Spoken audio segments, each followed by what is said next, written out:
Сайн байцгаана Америк нэгдсэн улсад байгаа монголчуудаа MIN тиймээс эрхлэн явуулдаг бие нэвтрүүлгийн ээлж дугаар эхлэхэд бэлэн болсон байна. Манай өнөөдрийн дугаар Sixth Law Firm-ийн хуульч Баяр Жаргалах маань оролцож байгаа байлээ. Сайн байна уу та? Сайн байна уу? Сайн байцгаана уу? Сайхан үлдэж байна уу? Сайхан үлдэж байна. Сайхан үлдсэж байна. Америк нэгдсэн улсын ерөнхийлөгчөөр Дональд Трамп сонгогчтой холбогдуулан цагаачлалын асуудал нэлээд анхаарал татж байгаа шиг байна. Муслимуудын талбар, исламын шашинтай хүмүүсийн талаар одоо Трампын ихний тогтоол байна шүү дээ. Executive order хийсэн байна. Эндээс эхлээд ойлаа. Энэ юу болов? Тэгээд сая шинээр сонгогдсон Америк нэгдсэн улсын ерөнхийлөгч Дональд Трамп 1 сарын 27-нд байхаа өнгөрсөн 5 дахь өдөр яг 7 хоногийн өмнө executive action одоо монголоор бол ерөнхийлөгчийн зарилгат гарын үсгийг зурсан. Энэ гарын үсэгт гол одоо байр эзэлж байгаа зарилгын одоо заалтууд ерөнхийдөө бүх муслим country бүх муслим орнуудыг лалын шашинтай орнуудыг хамааруулсан гэж бас ойлгож болохгүй. Нэр дурдсан 7 орн байгаа. Тэр 7 орноос ирж байгаа 4 хүсдийг мөн грин карттай байсан зүгээр одоо цагаачлалын бус визээр орж ирж байгаа улсууд бас тийм хориг тавья гэсэн тийм заалт орцсон байгаа байхгүй. Тэгээд тэр 7 орн л байгаа. Тэрэнд нь одоо Сомали, Судан, Иран, Ирак, Либия, Йемен гэд ийм 7 орноос л одоо тэр ялангуяа дөрвж орж ирж байгаа Сириэс орж ирж байгаа улсуудад бас нэлээд хязгаарлалт тавьж байгаа юм л юм байна. За энэ дээр одоо Монголтой холбоотой ямар нэгэн акшн байна уу? Цаашдаа Монголтой холбоотой юм акшн гарах үзэл бий юу? Тийм Монголтой яг энэ зарилгт бол монголчуудтай холбоотой юм ерөөсөө байхгүй гэж ойлгож байна. Тийм. Цаашдаа гарч болох уу гэвэл болно. Гэхдээ монголчуудын эрх ашигт нийт одоо нөлөөтэй хамааралтай юм гарч ирэх үү гэд гарч болох уу гэвэл болно. Гарахаар бол ерөнхийдөө immigration reform хууль парламентын 2 танхимаар батлагдчихж ингэж хууль гарах хэмжээнд л гарах болов уу гэж би төсөлж харж байгаа. Зүгээр ерөнхийлөгчийн executive яг энэ шиг тийм executive action-аар эрх ашиг хөндөгдсөн тийм асуудал дургаж гарч ирэх үү боломжтой юу гэвэл боломжтой ирээдүйд. Яг одоогийн байдлаар бол ямар нэгэн монгол хүн утга буцаад ирэх эсвэл Монголоос шинээр хүмүүс ирэхэд энэ тогтоол бол ямар ч хамааралгүй. Хамааралгүй. Би бол хамааралгүй гэж харж байгаа. За энд нэг юм асуудал эцэг их хууль бус байж байгаа хүүхдтэй болсон нөхцөлд хүүхэд иргэншлийг авах хэвээрээ байх уу? Энэ цаашдаа өөрчлөгдөх юм бодлого. Тэгээд энэ бол саяны ялангуяа ерөнхийлөгч Трампын гаргасан executive action тусгагдсан юм ерөөсөн байхгүй. Яг хууль ямар хэвээрээ байсан Америк нэгдсэн улсын нутагт дэвсгэртэй төрсэн хүүхдүүд иргэншлийг авдагаараа аваад явж байгаа. Ирээдүйд миний одоо өөрийн хүний attorney-гийн хуульчийн өмгөөлөгчийн хувьд immigration law-гаар одоо specialize хийж ажиллаж байгаа хүний хувьд би бол тэрийг ойрын хугацаанд тийм хөндөгдөх зүйл гарах магадлал маш бага гэж ойлгож байна. Би тэгж л харж байгаа. Green card-д apply хийчихсэн ийм хүмүүс байна. Мөн засгийн газраас орлого муутай гэд бүртгүүлж гисэн ядуу ангил хамрагдсан монголчуудад цаашдаа ямар нэгэн Трампын хувьд нөлөөлөх бодлого гарах болов хөвгний хувьд одоо тэр Green card-тай холбоотой улсуудын одоо Green card-тай монголчуудын эрх ашигт одоо нөлөөлөх хэмжээний тийм хууль тогтоомж гарахаар бол ерөнхийдөө хууль маягаар л гарах байх. Executive action-аар биш. Хууль бол парламентын 2 танхимаар батлагдаж гараад ерөнхийлөгч гарын үсгийг зурж иж сая хууль болдог тийм. Executive action-аар бол хуулиараа үндсэн хуулиараа зааснараа бол тийм томоохон зар хүрээтэй immigration reform-ийн талын юмыг бол зайлшгүй хуулиар л шаардлага хэрэгтэй. Тийм л юм бол. Тэр бага орлоготой гээд тусламж авчихсан улсууд яаж нөлөөлөх вэ гэж асууж байгаа шиг байна тийм ээ. Тэгэхээр тэрэн дээр бол ерөнхийдөө ерөнхийлөгч Трампын тэр сонгуулийн урдах сурталчилгааны үеэр ярьж хэлж исэн тэр зүйлүүдээс нь ажиглахад бол ерөнхийдөө тэр засгийн газрын тусламж авч байгаа улсуудад бол нэлээд нэлээд одоо тийм хэмжээ хязгаар тавьсан, доошлуулсан тийм арга хэмжээ авах тийм санаатай бодолтой гэдгийг тайлбарлаж байсан. Зүгээр жухам тэр нь ажил хэрэг болгоод executive action гаргаад эсвэл парламентын хоёр танхимтайгаа нийлээд хууль гаргаад явах тэр болцоо нь бол ерөнхийлөгчд бүрэн байгаа. Зүгээр ажил хэрэг болох уугүй гэдгийг нь бол би тааж хэлэхэд үнэхээр одоогийн хувьд бол хүнд хэцүү ажил л да. Одоо энэ парламентын дээд доод хоёр танхимч нь олонх нь аль намдаа байгаа юм? Бүгд найрамдах намдаа байгаа гэж байна. Трампын явуулгын шийдвэр санаачлаг бол хууль болох магадaltaй л. Магадaltaй. Тийм. Тэгвэл цөөнхч гэсэндээ бас тэрэн цаад тодгор тавих ялангуяа олон нийтийн дэмжлэгийг хүлээсэн тэрэн дээрээс үндэслээд одоо даашруулах юм уу цаад тодгор тавих тийм улс төрийн маневр тэр талын юм бол бас болцоо хилдэ цөөнхт. Баярлалаа үзэгчдээ манай бие нэвтрүүлэг үргэлжилж байна. Манай бие нэвтрүүлэг Чикагодоос эрхлэн гаргадаг Америкт байгаа монголчуудын дуу хоолойг дэлхийд засах зорилготой ийм нэвтрүүлэг байгаа. За Дональд Трамп ерөнхийлөгч болсноос хойш цагаас асуудал нэлээд хүндсэн учраас бид бүхэн Чикаго хотод хууль зүйн чиглэлээр одоо үйлчлэгээ явуулдаг Six Law Group-ийн хуульч өмгөөлөгч баяр жаргалтай оролцсон халуухан сэдвээр цагааттай холбоотой халуухан сэдвээр асуулт асууж байгаа билээ. Та бүхэн асуултууд байвал комент хэсэгт нэмж бичээрэй. За манай дараагийн асуулт бол domestic travel буюу дотоодын нислэг онгоцоор аялахад ID заавал хэрэгтэй эсвэл паспорт заавал үзүүлэх хэрэгтэй гэсэн зарим нэг одоо би сайн мэдэхгүй байна. Би нэлээд олон удаа сонсч байсан хүмүүс бол онгоцоор аялахгүй машинаар яваад байгаа. Тэр шуум буруу шуум байна уу эсвэл зөв байна уу? Тэр саяны executive action-тай холбоотой тийм одоо дотоодын аялал жуулчлал юм уу зорчих тийм онгоцоор ялангуяа онгоцоор зорчих юм дээр тийм тусгайлж гаргасан заалт бол ерөөсөө байхгүй. Юу нь практикт тийм тохиолдол байгаа юм. Онгоцон дээр чиний одоо виза чинь expired болсон байж байгаа гэдэг тавьсан ч юм уу? Би бол хувь хүнийхээ хувьд бол дуулаагүй юм байна. Тийм, дуулаагүй. Юун дээр бол тэр дээр дурдсан тэр 7 орноос ирж байгаа улсуудын грин карттай улсуудын ч гэсэндээ барьж аваад саатуулаад байсан байхгүй. Саяны өнгөрсөн 7 хоног. Тэгэхдээ тэр 7 хоногт нь тэр эсэргүүцэл их байсан учраас тэр хууль зүйн үндэс нь жоохон тийм сул байсан учраас ерөнхийдөө их амархан буулт хийсэн л дээ government.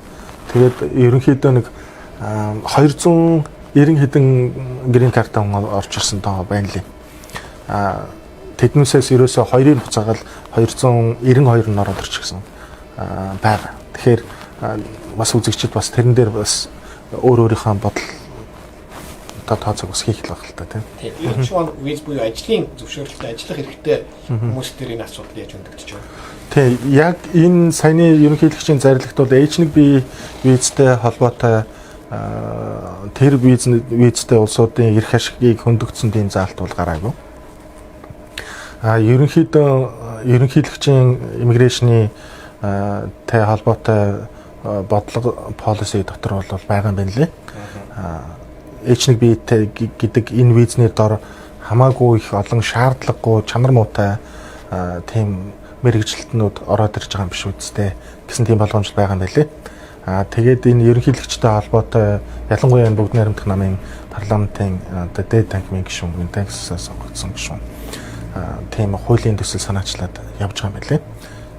Босхын өндөрсгий миний олж харснаар бол бакалаврын зэрэгтэй буюу тэрнээс дээш зэрэгтэй байгаа шүү дээ одоогийн шалгуур нь. Тэрийг бол одоо бүр хоёр шаттай ишлүүлээд PhD дэгрийтэй минимум PhD дэгрийтэй улсуудыг оруулъя. Цалингийн доот хэмжээ нь ерөнхийдөө 60,000 байсан бол тэрийг дээшээгээ 90,000 100,000 орчим хүртэл өндөрсгий гэж шалгуурын өндөрсгий гэсэн тийм санаачлага бол явж байгаа юм байна. Зөвхөн тэр маань тэр парламентын гишүүдийн олонхын дэмжлэг аваад тэгээд хууль болох уугүй гэдгийг бол би одоохондоо төсөөлж хэлэх боломжгүй л. H1 визтэй дахиад асуугаа. За энэ яг тогтцсон юм биш л дээ зүгээр. Би өөрөө амьдрал дээрээс ингээд Чикагод яваад хүмүүстэй уулзаад ингээд явж байхад миний харж байгаагаар миний хувийн өнцгөр харахад бол совилгчийн мэргэжилтэй ч юм уу эсвэл цагдаагийн бэкграундтэй ч юм уу иймэрхүү хүмүүс болохоор Америкт одоо ажлын олдсон ч юм уу Америк нааш грин карт очоод ирэх магадлал дараа жоохон өндөр байх шиг байна. Ер нь энэ дээр юм тийм тодорхой чиглэл байдаг юм уу энэ газраас? Тэрэн дээр бол байхгүй. Энэ нь цэвэр лотерик шүү дээ. Одоо ерөөсөө суглаа байхгүй. Тэгэхээр заавал совилгчийн мэргэжилтэй хүнд нь юу яа илүү жин үгүй тийм ямар нэгэн байдлаар тэр нөгөө софтвер компьютерээр random суглаж байгаа тэрэнд нь софтвер нь өөрчлөлт оруулж гэдэг юм уу. Тийм бол байх үнэстэй. Sanctuary city гэдэг байна. Тийм sanctuary state гэж байдаггүй. Тийм sanctuary jurisdiction гэж байгаа. Тийм sanctuary гэдээ ярих юм бол 50 state бүгдээрээ л sanctuary state болох. Яг тэгэхээр дотор нь бүрэлдэхүүн хэсгүүд нь ямар нэгэн хэмжээгээр нэг county ч юм уу нэг том city-ийн sanctuary jurisdiction болдог байхгүй. Тэгэхээр манай Illinois state гэхэд л Chicago Sanctuary City. Тэгэхээр Illinois зүгээр дуудыг Sanctuary State гэж дуудыг гэвэл болно. Гэхдээ Sanctuary State бол биш л дээ. Тийм. Sanctuary гэдгийг та үздэг байна. Тийм, Sanctuary гэхээр тэр дотоод ухаан тэр дотоодын засгийн газрын одоо нэгжүүд байна те. Томоохон city байдаг юм уу, county гэж ярьдаг тийм Америкийн улсад. Тэгэхээр энэ county-гийн удирдлагууд байдаг байна уу? Тэр томоохон city одоо Chicago, San Francisco гэж байгаа шиг энэ city-гийн удирдах зөвлөл city mayor хотын захирагч энэ нийтнүүсийн хоорондоо зөвлөлтөд гаргаж байгаа дотоодын захирамж хуулийн үйлчлэлтэй нийт холбооны одоо Америкийн нэгэн улсын тийм нутаг дэвсгэр дээр үйлчлэхгүй ч гэсэндээ цухаан тэндээ үйлчилж байгаа тийм юм хэлээд. Гол агуулга санаа нь болохоор холбооны байгууллагатай illegal амьдарч байгаа одоо хууль бусаар амьдарч байгаа цагаачдыг эсрэг одоо үйл ажиллагаанд тэр тухайн sanctuary city одоо jurisdiction-ууд оролцохгүй байх хэрэгтэй. Оролцохгүй гэсэн тийм эсэргүүцэх маягтай тийм policy захирамжууд гаргацсан байдаг. Тэрийг л тийм гаргасан city, тийм гаргасан county-нуудыг л sanctuary city, sanctuary jurisdiction гэж ярьж байгаа. Өөрөөр хэлбэл одоо Chicago манай нэг хууль бус иргэн явж байхад хин нэгэн цагдаа чи бичүүгээр амтаа шалгуул чи хаалцсан юм шиг шалгахгүй юм байна тийм. Тэр бол ерөөсөө Чикагогийн хотын захирамжаас гарсан захирамж байгаа. Одоо Чикагогийн полис цагдаагийн газар гэхэд одоо Америкийн улс улстай хамгийн томоохон дарах баг одоо Нью-Йорк полис департаментын дараа орж байгаа. Тэгэхээр энэ бүх цагдаанууд үүрэг авчихсан. Тэрийг биелүүлэх ёстой. Биелүүлэхгүй бол ажлаасаа халагдана. Тийм учраас хүнийг гудамжинд явж байгаа зогсоогоод хууль бусаар амьдарч ирсэн юм байна. Визээ харлуулчихсан хүн энд явж гин гэд тэр шалтгаанаар нь баримтлах юм бол тэр хууль бус энэ Чикагод нөгөө sanctuary jurisdiction-тэй тийм л гэж. Тэгээд тэрийг сургалтын виз F виз болгож өөрчлөх гээд. За. Тэр нь одоо нөгөө G1 виз юм шиг байна. J1. Нөгөө нэг оюутан цалцааны хүн. Тийм. Тэрийгээр орж ирээд тэр миний санаж байгаа тэрийгээр орж ирээд хүүхдүүд F1 виз бас олчоод идэв гэсэн шүү дээ. Тийм. Тэр нь болохоо болчлоо гэдэг. Тэгэхгүй тийм амар Дональд Трампын гэрч болонгоо тийм жижиг нэгж дээр хүртэл тэр гинт хараад ингээд болчмооргүй удаа гэсэн. Наа чи удлаа байхаа. Би нэг хараад тэгээд би ороо нэг жоохон нийт мэдсэн юм харсан. Нэрээ тийм харагдаад. За. Гүйлсэн чинь. За. Тийм одоо тэр сургалтын виз салах мэдлэг төр өөрчлөлт гарсан юм би. Байхгүй. Тэгэхдээ ерөөсөө наадах чинь Трамптай Трампгүй гарч ирсэн гараагүй улсын сонгуультай сонгуулгүй угаасаа J1-ыг F1-д шилжүүлэх тэр процесс маань яг тийм баталгаатай процесс биш шүү дээ. Тийм үү. Гаргасан хүн болгонд нөгдөг юм биш. Case by case байхгүй. Тэр одоо шалгууруудыг хангаж чадсан petition өргөдлийг л хүлээж аваад тэрийг нь баталж өгнө болохоос биш. Ерөнхийдөө ямар статус хэдэн хувийн denial хийгдгийг би тийм нарийн мэдээлэл байхгүй л. Гэхдээ наадах ч юм бол тийм хач халтай зүйл бол биш.